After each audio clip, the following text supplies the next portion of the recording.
টাকা পেলে একটি সিঙ্গারা,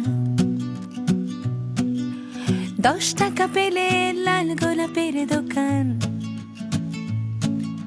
খাতার ভাঁজে লুকোনো হিসেব, কত দূরে গুনে রাখা স্বপ্নধাম। আমরাই তো মিডল ক্লাস, ফুটপাতের শোকেসে মুখ, হিসেবে সব ভালোবাসা, তবু মনের ভেতর দুঃখ। রঙের সানগ্লাসে কেউ আমাদের চোখ খুঁজে পায় না, কেউ এসে কানে কানে বলে দেয় আমরা মিডল ক্লাস, আমরা মিডল ক্লাস।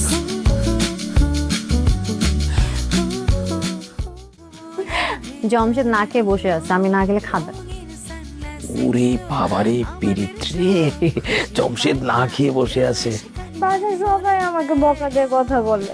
এত বেশি কথা বলিস না, মাথা কিন্তু গরম আছে, যে কোনো সময় গুলি করে দিবে। আর নাকি আরে হুমকি দিচ্ছেন? নিশি নামে কাউকে তুমি চেনো?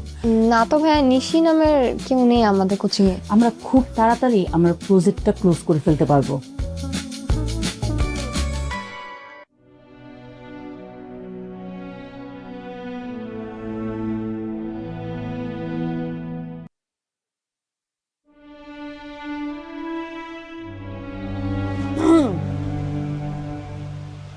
ঘুমাবি না?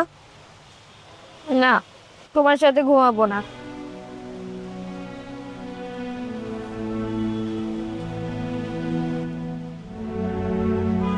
তাহলে কার সাথে ঘুমাবি?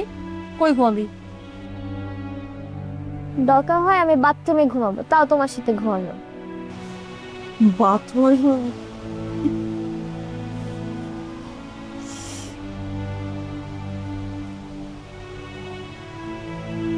তুই আমার উপর অনেক রাগ করছিস না?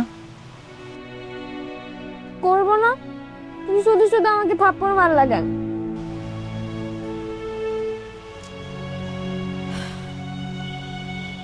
নিশি, এই আফজাল ভাই না খুব একটা ভালো লোক না, একদমই সুবিধার লোক না। অবশ্য তুই তো তখন অনেক ছোট, তোর মনে থাকার কথা না, এটাই স্বাভাবিক।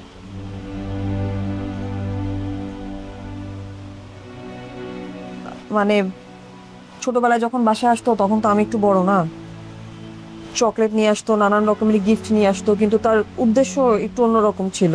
ধর, উনি আমাকে ব্যাড টাচ করতেন, আর আমি এটা মার সাথেও শেয়ার করছি, বাবাকেও বলছি।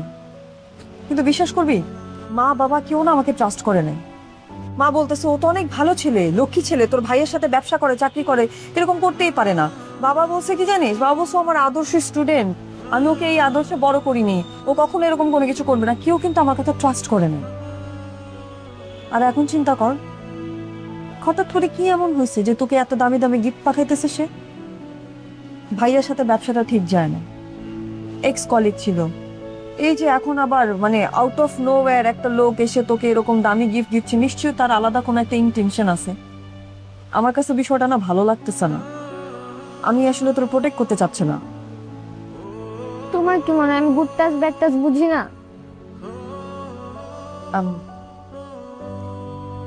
অবশ্যই বুঝিস, তোরা তো এই জেনারেশন অনেক স্মার্টার।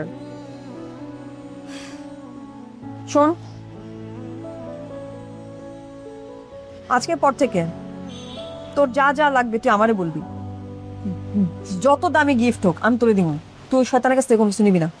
প্রমিস কর। সত্যি? হ্যাঁ, প্রমিস? প্রমিস। চল ঘুমাইতে যাই, রাত হয়েছে, সকালে অফিস আছে। তুই আবার সব টাকা শেষ করবি আমি যা বুঝতেছি।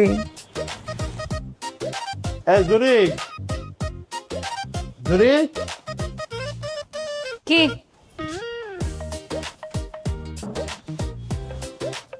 কি রাঁধছ?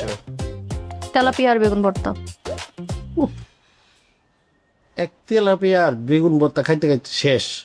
এই তেলাপিয়া মাছ আর কত খাই ভাই? মাংস টাংস রানতে পারো না? মাংস টাংস খাইলে মুখের রুচিটা একটু বাড়তো। রুচি তো নাই দেখতেছি। প্রতিদিন তেলাপিয়া খাচ্ছ এটা তো মনে থাকে, কিন্তু মাসে যে শেষ, বাজার পাতি যে কিছু নাই, এটা মনে থাকে না। না ও, মাসের শেষ মানে তুমি তো এটা বলতে পারো, আমার মনে করে দিতে পারো না? সব দায়িত্ব তো আমার। দায়িত্বের কিছু না, একটা বাজার এটা বলবো আবার আমি করে দিলাম, সমস্যা এসব করে দিলাম না বাজার। সবকিছুর দায়িত্ব নিয়ে নিছি, এখন তো আমার আবার দায়িত্ব আরো বাড়ছে। কোন দায়িত্ব করছে? নতুন দায়িত্ব। তোমার ভাইয়ের দায়িত্ব? জি না, বাসা ভাড়া দিছো এই মাসে? ও নো, এত ব্যস্ত থাকি আসলে ভুলেই যাই কখন কি বাসা ভাড়া, কখন বাজার করতে হয়। সমস্যা নেই, বাসা ভাড়া দিয়ে দেবো। হ্যাঁ, অনেক দায়িত্ব, অনেক কাজ। এত কিসের কাজ তোমার? হ্যাঁ, কি করো? কত কিছু করি না, ব্যবসা বাণিজ্য করি না। ও, দেখতেছি তো। নাকি আর জায়গায় সংসার পাইতে বসছো? হ্যাঁ, কি করলেন? ফাউল কথা কইলেন তো। আমি সংসার করতেছি আরেক জায়গায়। হ্যাঁ, এক সংসারই তো বাঁচতেছি না, হিমশিম খাই দিতেছি তোমার লগে থাকতে। আর একটা নতুন সংসার করবো। ও, আমার সাথে সংসার করতে হিমশিম খাওয়া যেতেছো? আরে বাবা, আমি ওইভাবে বুঝাই নাই, আমি বুঝে পারছি মানে তোমার যে ভালোবাসি কম, অনেক জায়গায় কম হয়ে যায় না, কোন কোন জায়গায় শূন্য স্থানগুলো আছে ওটি তো পূরণ করতে হবে। আমি তো আর ওইটা আরো তো বেশি ভালোবাসতে হবে তোমার, তোমার নিয়ে হিমশিম মানে বুঝে দিতেছি। আচ্ছা বুঝছি, এসব কথা বাদ দে। তুই বাসা ভাড়া দিস নাই কেন? তোমার কাছে আর লুকায় লাভ কি? কয়ে দিই, আমার বন্ধু শাওন আছে না, ও তো বিয়ার চিন্তা ভাবনা করতেছে না, বিয়ার বড় আয়োজন, ও তো হিমশিম খাই যেতেছে। আসলে চিন্তা করে দেখলাম আমার বিয়ার সময় ওর টাকা দিয়ে হেল্প করতে না পারলেও মানসিক যে শান্তিটা দিছে, মানে সাপোর্ট দিছে, এই সাপোর্ট দিয়ে তো আমার অনেক দূর আগায় লেগে গেছে। তাই আমি চিন্তা করলাম আমার কাছে তো টাকা আছে, 10,000 টাকা আছে, শাওনটা দিয়ে দিছি। বাবা রে বাবা, নবাব জাদা, নিজের সংসার চলে না, তুই ধার দেনা করস, বাসা ভাড়া দেস না ঠিক মতো, তুই গেছিস 10,000 টাকা দিতে। এই বেটার কাছে টাকা নেই, বিয়ে করে কি করবো? হ্যাঁ, বিয়ে করবো না? বিয়ে যে করবো, বিয়ে করে বোরে খাওয়াবো কি? হ্যাঁ, আবার কইতাছে যে বড় ফ্ল্যাট নিয়ে আমার সাথে সাবলেট থাকবো। হ্যাঁ, ওই বাসা ভাড়া কে দিব? হ্যাঁ, ছোট ফ্ল্যাট না তো, আবার বড় ফ্ল্যাট নিবো, এ বাসা কে দিব? হ্যাঁ, ওই দিব, ওটা আমারটা আমি দিব। ও, বিয়ে করার টাকা নেই বেটার কাছে, আর বাসা ভাড়া দেওয়ার টাকা আছে না? আমি তো জানি খুব ভালো মতো, এখন একটার ভাড়া দিতেছিস না, তখন তো 2টার ভাড়া দেওয়া লাগবো। না না, এসব সাবলেট মেম্বার হবো না, না আমি রাজি না। আচ্ছা, না, সাবলেট মেম্বারি পরে দেন যাবো, তুমি খাওন দাও, ক্ষুদা লাগছে। নিয়ে খা।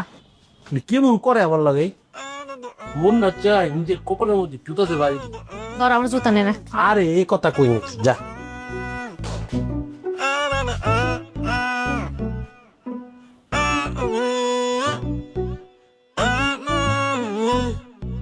তাহলে এক কাম করি, না গাই থাকি, তুমি সাবলেট ওদিকে কাও।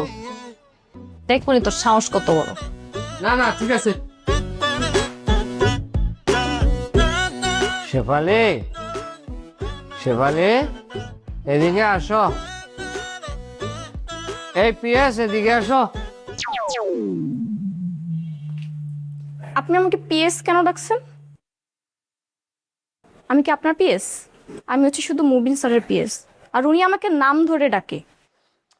শেফালি, তুমি সেতি যাও কিনলে, আমি তো তোমার নাম ধরেই ডাকছি যে শেফালি এদিকে আসো। তুমি শোনো না, এর জন্য আমি তোরে পিএস করি ডাক দিছি।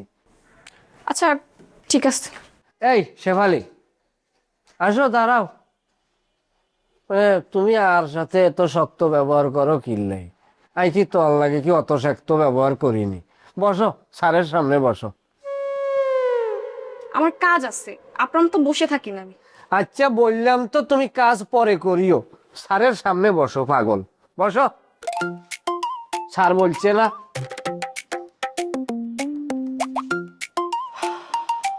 শেফালি, আই তোর লাগে শক্ত ব্যবহার করি, আর ব্যবহারে তুই কষ্ট পাইছ। কষ্ট পাই তোর মনের ভিতরে আর প্রতি একটা ক্ষোভ জন্মাইছে। আই চিন্তা করছি শেফালি, আই তোর লাগে নরম ব্যবহার করবি, তুই আর লাগে নরম ব্যবহার করবা, মানে গিভ এন্ড টেক। সরি, মানে আই তোর লাগে নরম ব্যবহার করবো, তুই আর লাগে নরম ব্যবহার করবা, আমরা দুইজনে নরমে নরমে মিশি যাই। মানে কি? মানে আঙ্গু কি ঝগড়া করণের দরকার আছে? আপনার সাথে নরম ব্যবহার কিভাবে করব? আপনি তো সারাদিন খিটখিট খিটখিট করতে থাকেন। ভাইয়াকে দেখছেন কত সুন্দর ব্যবহার, কত সুন্দর করে কথা বলে। আইও ভাইয়ের মতো ব্যবহার করতাম সাইয়ারি। আই তোরে দেখি মনে হয় কি জানো, তুই একটা সফট, তুই অনেক সফট, আরো তোর মতো সফট হইতে মন চায়। কিন্তু আই কি করতাম, আই ব্যবসা বাণিজ্যে টিয়া পয়সা লাগাই আর কলজা শক্ত হয়ে গেছে, আর কলজা সিমিড হয়ে গেছে। তুই আর এই কলজার ভিতরে যে সিমেন্ট আছে তুই গলাই দিবা, তুই ফারিবা। আই তোর এই দায়িত্ব দিলাম। কি বলতে চাচ্ছেন আপনি? আমি বলতে চাচ্ছি তুই আরে নার্সিং করিবা, তুই আরে যেরকম বলবা আমি ওই রকম করে চলবো, দুইজনে মিলে নরম হয়ে যাইম। আই বুঝি না, তুই আরে বুঝাই লইবা, তোর শিক্ষায় আই শিক্ষিত হইতে চাই, কি তুই হারিবা না? আচ্ছা ঠিক আছে, আমি গেলাম। শেফালি, তোমার হাসি খুব ভালো আর ভালো লাগছে, কত সুন্দর করে হাসে। আমি যদি আগে নরম ব্যবহার করতাম, ওর কত সুন্দর হাসি আমি দেখতে পারতাম না। আমার অনেক নরম মন লাগবে, অনেক নরম।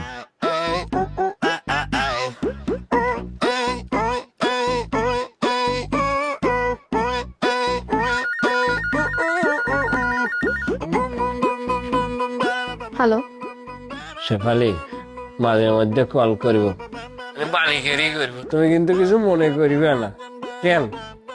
আচ্ছা ঠিক আছে।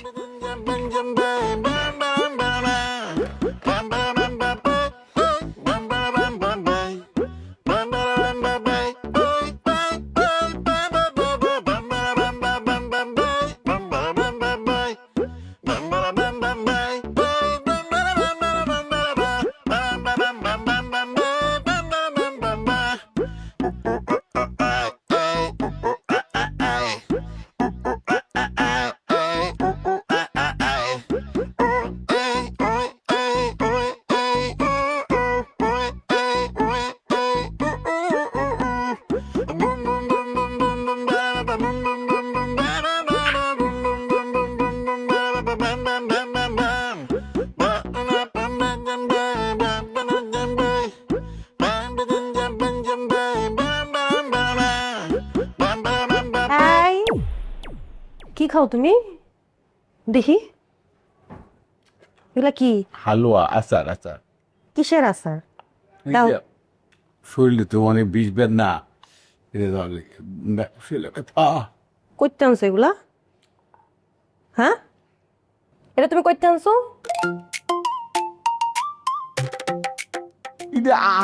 হালুয়া তো শরীরে বিষ বেদনার লেগে খায়, আনছি আর কি। কই থেকে আনছো? প্রভু, এটা আমি কিসের বলতে লইছি? কিশোরগঞ্জের ঠিকানা তোমার কে দিছে? তারকা মতো শুরু বলা, এটা কুরিয়ার কুরিয়ারের ঠিকানা তোমার কে দিছে? মুখের মধ্যে কুলুপ ঢুকায় রাখছো, কথা বাইর হয় না জবান দিও। এর ঠিকানা তোমার কে দিছে? কও, কথা কোন কেন? কুলুপ সরিয়ালে তোমার ভাই দিছে। আমার ভাই দিছে? আমার ভাই তোমার এটা ঠিকানা দিছে? আমার ভাই নালে ছোট মানুষ, একটা কথা কইছে, তুমি কি ছোট? তুমি বুঝো না তোমার বুদ্ধি নাই? তুমি এই যে এটা খাইতাছো, এটা যে তোমার শরীরের জন্য খারাপ, তুমি বুঝো না? আমি তো ফল পাই দাঁড়াচ্ছি, উপকার হইতেছে, শরীরের বিষ বেদনা একরকম কমতেছে, ভাল লাগতেছে, বুঝছো? তোমার ভালো লাগতেছে? শরীরে পাওয়ার এক ধরনের ডাইনামিক পাওয়ার, বুঝছো? ডাইনামিক পাওয়ারটা ঠিকঠাক মতো হয়ে গেলে তুমিও শান্তি, আমিও শান্তি। তুমি খুশি, আমি খুশি, আমি খুশি, তুমি খুশি। বাহ, আমার জামাই না রে, কি ভালো একটা কাজ করছে, তাই না? তোমারে তো আমি দেখবো একটু পরে, আগে আমার বাইডারে দেখতেছি, ওরে যে আমি কি করবো, আর ওরে করার পর তোমার আয়া করতেছি, তোমার কুলু ফারে গুলা সব বাইর করতেছি। আমার কি করবা তুমি? হালুয়া দাও, আমি হালুয়া খাম না, আমি কুরিয়ার আনছি, কত টাকা বাচ্চা কত কুরিয়ার।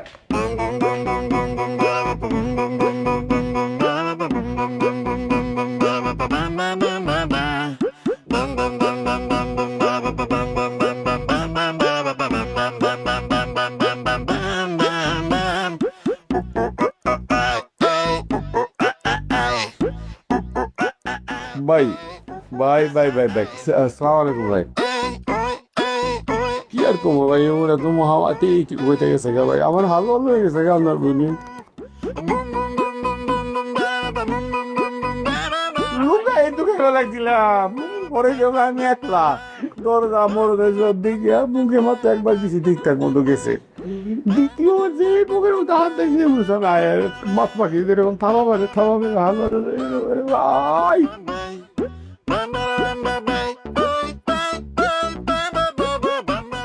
বলে কে দেবো ভাই, হালুয়া তো আবার আনু লাগবো ভাই, হালুয়া না খাইলাম বাসুক না, বুঝছেন?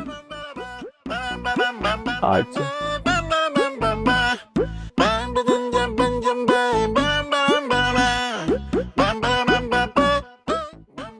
হালুয়া খাবো, তারপরে শরীরে শক্তি আনলো, তাও শরীরে শক্তি আনলো, ও খুশি, আমি খুশি, আমি খুশি, ও খুশি, মনে রাখ।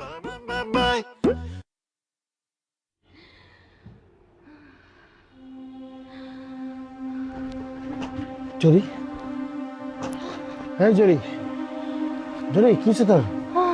এই কিছে তোর? হ্যাঁ শ্বাসকষ্ট হইতেছে নাকি? তা ইনহেলারটা কইস, হ্যাঁ ইনহেলারটা কি করছস জরি? এই পানি খা, পানি খা, পানি খা। হ্যাঁ খারাপ লাগতেছে? হ্যাঁ মোবাইলটা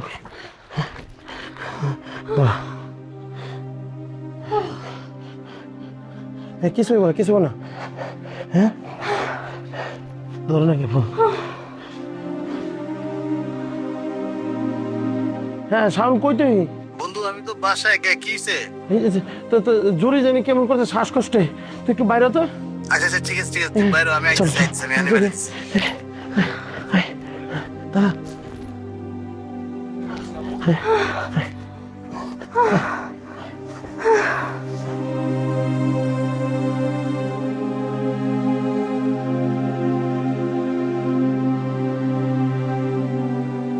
আপা, আমার মনে হয় এই ব্যাপারে আর কথা না বাড়িয়ে নুসরাতের যাকে পছন্দ তার সাথে বিয়ে দিয়ে ফেলি।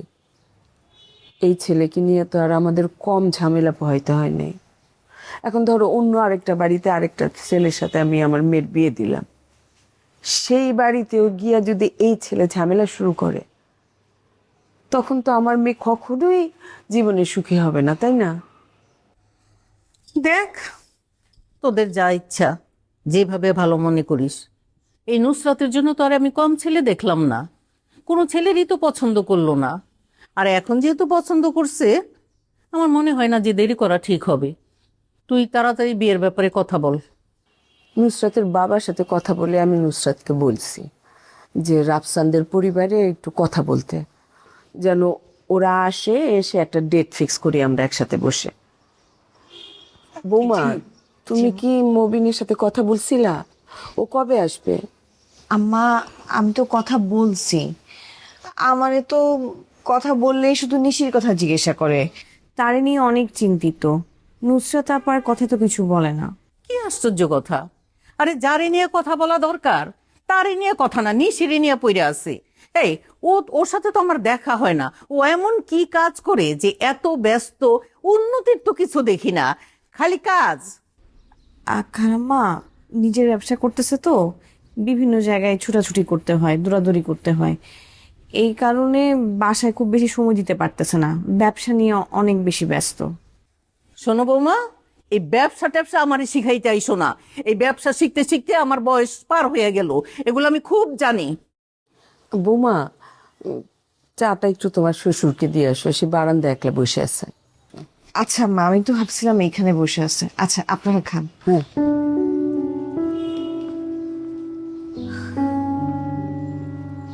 আপা, চাটা খাও।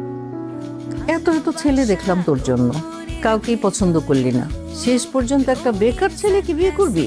তোমার জায়গায় অন্য কোনো মাইয়া থাকলে আমার কবে উষ্টা দিয়ে চলে যেতে হবে।